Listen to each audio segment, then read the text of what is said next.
Syamsu Rizal MI, atau Deng Ical, kembali ditetapkan sebagai Ketua Palang Merah Indonesia, PMI Kota Makassar, periode 2024 hingga 2029, dalam Musyawarah Kota, Muskot, yang berlangsung di Hotel Ramedo, Jalan Andi Jemma, Kota Makassar, Sulawesi Selatan, Kamis 10 Juli 2024. Keputusan dibacakan pada rapat pleno akhir, melalui pimpinan siding, Abdul Salam, berdasarkan hasil dukungan resmi yang ditandatangani seluruh pengurus PMI Kecamatan, Se-Kota Makassar, Forum PMR dan Forum Pengurus Demisioner.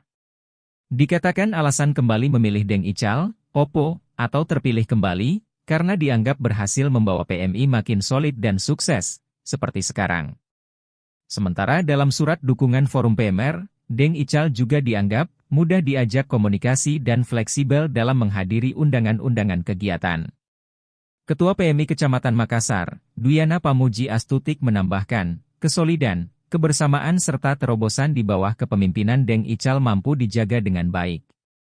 Seluruh tahapan Muskot dilalui mulai dari pembacaan laporan pertanggungjawaban pengurus 2019 hingga 2024, lalu pandangan umum, peserta serta proses pemilihan yang berlangsung aklamasi.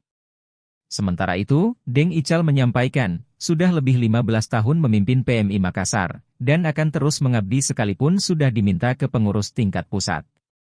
Namun karena seluruh ketua kecamatan, relawan, PMR dan demisioner masih menginginkannya di Makassar, tidak ada alasan tidak menerima. Ia berpesan, selama mau mengabdi ke depan saling berkoordinasi lintas sektor. Deng Ical berharap, pengurusan selanjutnya PMI tingkat kecamatan makin membenahi administrasi dan kelembagaan.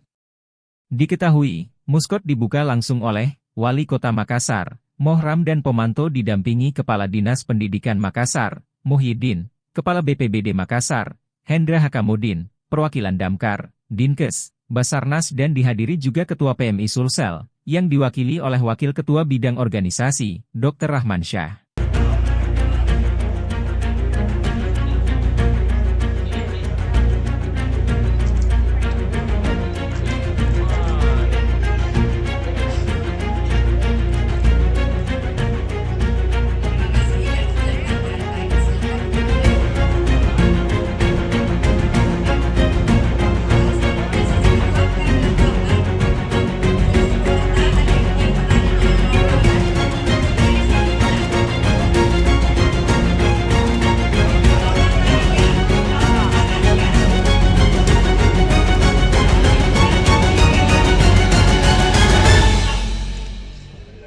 Download Tribun X sekarang, menghadirkan lokal menjadi Indonesia.